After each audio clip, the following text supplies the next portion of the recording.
Unbelievable. So a Palestine action activist used a sledgehammer and broke a police officer's back, literally broke his spine.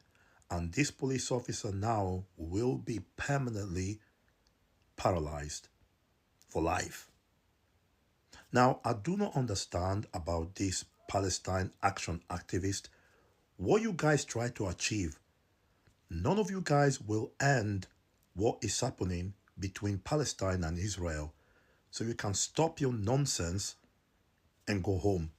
These people are so violent, it's crazy.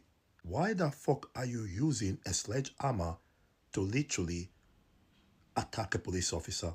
To the point that now you paralyze this officer. What is the actual point? Bunch of fucking idiots.